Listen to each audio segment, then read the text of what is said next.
What is going on, everyone? It's Ultimate Spy 53 here, and welcome back to reacting to bad reviews on good movies. This will be episode 9, and I'm going to react to all the Disney movies of the princesses, just a few of them, quite a few of them actually, the ones that I consider actually princesses, because I was going through a lot of the ones, I just couldn't figure out what movie trilogy has bad reviews. Like I looked a lot of them, and most of them were you complaining about the DVDs or not really complaining about the movie. So I decided that instead of the trilogy as I was planning on doing, I would do most of the other Disney movies based off princesses, especially ones that actually of royalty. The rest, some of them like Pocahontas, Mulan, I'm not gonna react to and try and read the reviews because it's kind of pointless. So I'm gonna go ahead and start with A Beauty and the Beast and go through all of the. I think there's like 1, 2, 3, 4, 5, 6, 7, 8, 9 reviews because each movie has one review each. There's a section of maybe Aladdin, which has like one review, but it has two reviews, but they're like I feel like they're meant to be done twice because they were such a good one. So anyway, let's go ahead and do Beauty and the Beast. Okay, so the review for Beauty and the Beast, and of course, like I said before, there's only one review per movie in this thing, so I'm just gonna read it. So the Beauty and the Beast review that I found, people thought they basically said it was a bad movie for some reason. They said, a shame to the Disney company. This movie is less than par, in fact not even subpar. Leave it to Disney to ruin a timeless classic such as this story. The animation is very, very poor, the acting is regrettable, and the sound and picture quality are that of an old worn out tape. Oh my goodness, wow. For a movie made in 1991, that's... oh my goodness. The animation is very, very poor, huh? Well then, that sucks because it was actually a pretty dark. That's one actually of my favorite Disney movies. And I'm doing this myself because I want to see what people have to say about movies that are amazing. Okay, so here's the one for Cinderella. It says, what Cinderella taught my child. And again, all these movies that I found, it took a long time to find like some of the reviews saying anything about how bad the movie was. Most of them were complaining about about 90% of the ones that I found were talking about the DVDs and the region codes and all that stuff, like the DVD wouldn't play, it skipped all that stuff, so I could find barely any bad reviews, like actual reviews to complain about the movie. So yeah, the first one is, everything turns out good in the end. 2, it is bad if your parents die. 3, step parents are jerks. Well, it depends on who they are. 4, if you are pretty, you are nice and will live happily ever after, and if you are ugly, you have no chance at life and are incredibly mean. 5, everybody's best friend should be a mouse. Tell that to the last 15 maids that quit after they cleaned up mouse poop in every corner of the house. Well then, yeah, that's wow, okay then. That's an interesting prospect. Okay, so here is the second to last of the classic princesses, as I call them. This is for Sleeping Beauty. So this one says, poorly constructed role model for little girls. This just is not a good film. People go on and on about as is one of the best classics ever, but it really is not that good. To begin with, a young Prince Philip being introduced to his diaper-wearing wife to be no matter what princess or what? Oh, probably because she's a baby when he met her. Maleficent shows up at the same event, still hot for Sleeping Beauty's tagging stuff. Oh, goodness gracious. Okay then. She cures his daughter with a spinning wheel pricked by her 6th birthday. Touched by a spinning wheel needle. Problem solved. Okay. Oh, the horror of dragging this out. So, her parents unloaded her on a couple geriatric, incapable, clumsy fairies who grazed her in the woods. The ultimate crime of her inept behavior, Maleficent's raven discovers their whereabouts as they draw attention to themselves in an otherwise remote local. Enter the prince, who eventually, Jan, saves the day. The movie ends with 16-year-old Aurora being reintroduced to her parents so that she can immediately get married, remain shoeless, and start cranking out babies for the kingdom. More particularly to bring their parents the greater joy than the actual kids apparently did. Skip this movie, people.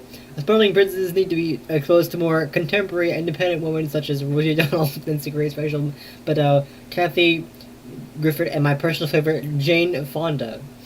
Well then, I mean, a lot of it's actually true, but like, wow, jeez, I don't know. I didn't really think about it that way. Okay, and here's the last review for the I call the classic princesses, because a lot of the other ones I'm reviewing are more like the new princesses. I mean, I guess Jasmine could kind of be a classic one, but I'm still calling this one. This is obviously the original, first, like one of the first Disney movies ever made, I think. Never liked it. I'm very much against this movie for many reasons.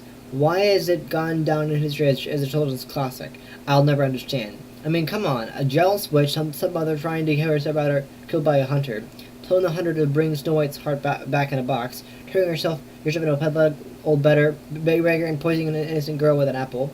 Never a look in my eyes. It's almost kind of sad that somehow something like this was made for a child's viewing and enjoyment. In reality, this is anything but child material. I will not deny the DVD. It is good, very good, but I hate this movie. And I'm sure that some of you may dislike me for saying that, but it surprises me that people don't see what a horrible film this really is.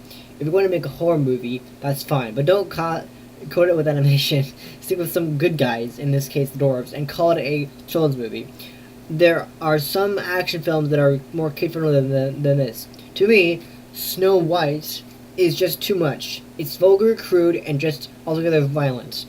Not the kind of Disney movie you need a big lengthy DVD for. Pick a better quality Disney movie for that.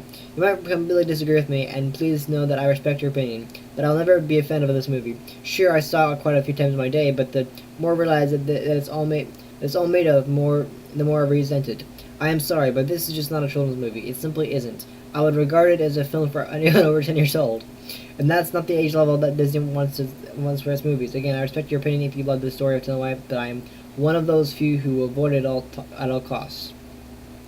Wow, I mean, honestly, a lot of what they're saying is actually true, but Snow White actually isn't a bad movie. I'm not a big fan of it, but it's still a classic, and it's one of Disney's first movies. In fact, it is the first Disney movie that Disney ever made. Pretty sure. So, still very interesting what they have to say, but yeah, I don't agree with this person, but my goodness. Who knew? Yeah, turning yourself into a pathetic old beggar. That's, poisoning an innocent girl with an apple. Yeah, Disney can go dark. They sure can. Okay, so The Little Mermaid had this review. Watch this movie if you want to teach your daughters how to be obsessed stalkers. This movie is awful. I loved it when I was a kid, but now I see how bad it really is. Ariel is annoying and an airhead, just like everyone else has said. I find it ridiculous how she gave up everything just to be with a guy she saw from a distance. And Eric didn't know anything about her. He just saw a mute girl with a pretty face and just all of a sudden fell in love with her. Ridiculous. Yeah, a little bit. And I find how obsessed she is with Eric to be annoying and creepy. She was flirting with the statue for goodness sakes.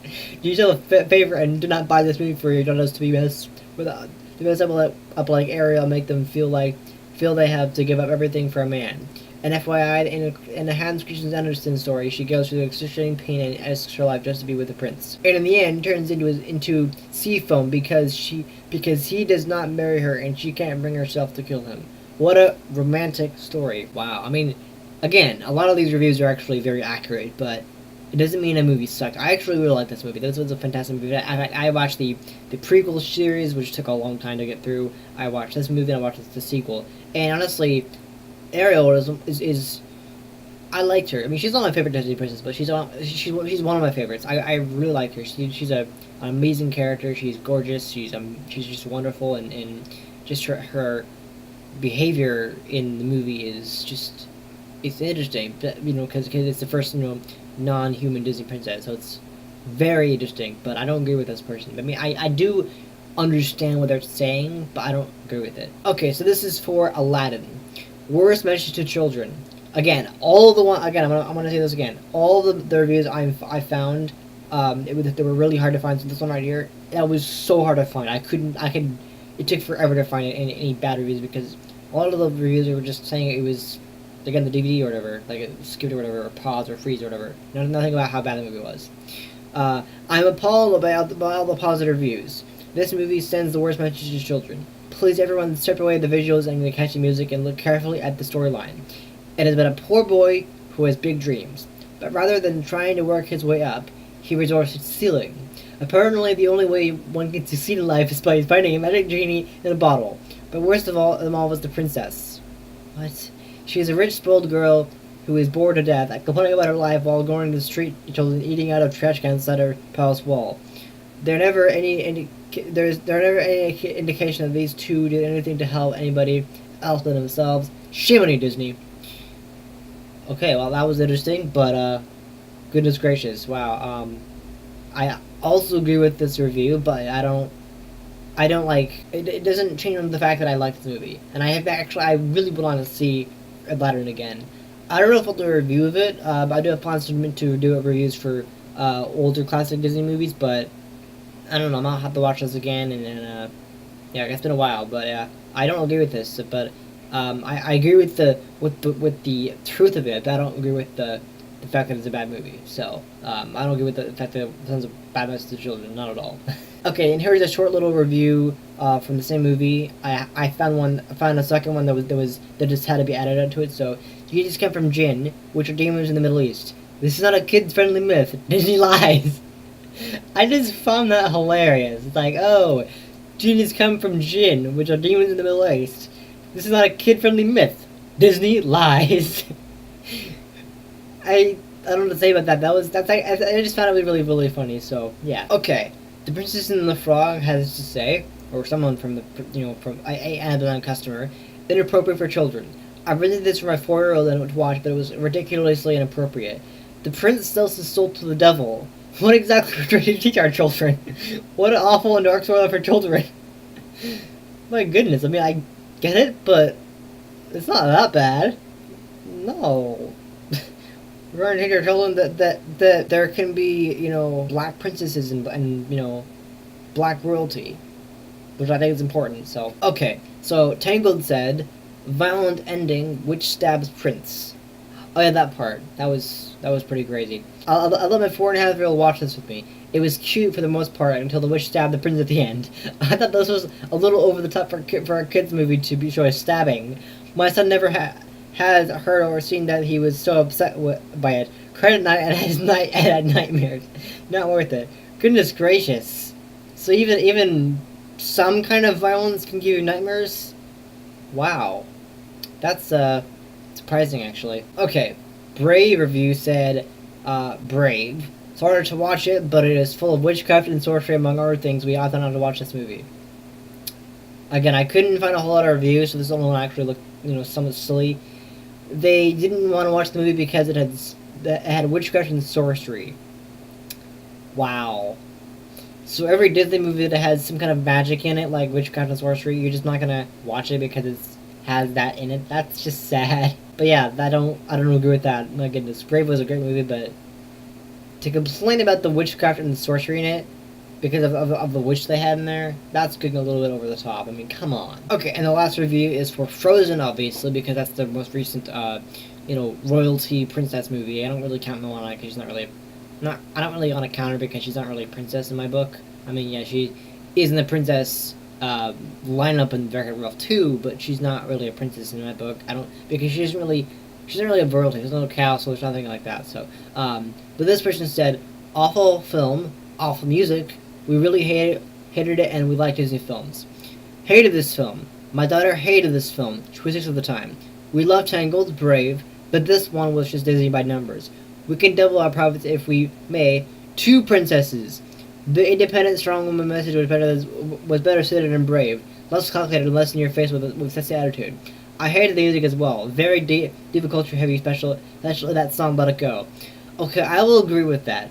When I first saw the movie, obviously, in theaters, I really liked it. But, the more it kept being played in, everywhere I went, especially in school and stuff, I got so tired of it, and not really knowing, in fact, it became such a repetitive song that I called it the torture song because it was so horrible and I did not like it. But now, because I feel like the hype for that movie, since it's been like 5 years since it came out, just about 5 years since it came out as of November, I feel like the hype, the annoyance of that song has died down, and so it's not, when I listen to it again, it's not quite a bad song. In fact, when I was at, it was at Comic-Con this past March, it was a panel that I went to where it was just literally a Disney sing-along, and I got to sing that song, and I didn't actually hate it. For the first time ever, I did not hate it. In fact, because I kind of kept listening to it a little more recently, and I felt like it's actually not a bad song, especially if once it's repeated, it can kind of be annoying, and it can be very annoying. I hate that song to an extent, but when that song has died down and it's not been able to play like that after several years, it becomes less annoying. That's why I said it's actually a pretty darn good song, and it's really quite catchy, and I like it. So the music is great. So, but boy, who knew that? Yeah. Also, Elsa is not a princess. I mean, yeah, she is a princess in the first 10 minutes of the movie, but once she's coronated, she's not a princess. So why is she in the princess line? Why is she in the Wreck-It Ralph 2 trailer? She's not a princess. She's a queen. There's a difference. She should not be in there. I mean, correct me in the comments if you want to, but I'm pretty sure that Elsa is not a princess. She may have been before she was coronated, but that was before she was coronated. So, but after she was coronated, that's when she became a princess. So, I don't agree with that. But yeah, two princesses actually is only one, which is Anna. So, which is amazing. I love Anna. She's a fantastic character. But still, yeah. Okay, so that does it for this episode of Reaction to Bad Reviews on Good Movies. Not a whole lot I could do, really. I decided, for this week I thought I was just going to do, Disney Princess Week, because I couldn't really find anything that worked very well. So, mainly because a lot of the trilogy reviews I was looking at, none of them was saying anything bad about the movie. A lot of them were just saying, about the DVD, how it would play, or on the streaming site, all that stuff. But none of them said anything about how bad the movie was, because most of the Disney Princess movies are actually really good. So, most of these movies I've seen, they're just sending a bad message to children, or they're violent, or just basically they're just not sending a good message. But basically that's why I decided to do that. So next week is the final episode of Reacting to Bad Reviews on Good Movies. I have a plan for that. So hopefully I can find some bad reviews. Hopefully. I want to find. That's the whole purpose of this. But again, the reason I'm ending it is because I'm getting tired of it, and it's a show I'm not really having fun of producing. It's fun while it lasts, but I think it's about time. So next week will be the series finale, and I'll just keep making reaction videos, but not this particular show because I'm getting tired of it. So anyway, yeah. Thank you guys so much for watching this episode of Reaction to Bad Reviews on Good Movies. I hope you enjoyed it. If you did, please hit the like button. I really do appreciate your support. And if you're new to this channel, subscribe for more episodes of this series and other series that I do, as well as great content. And I'll be back next time with another episode. Alright? See ya.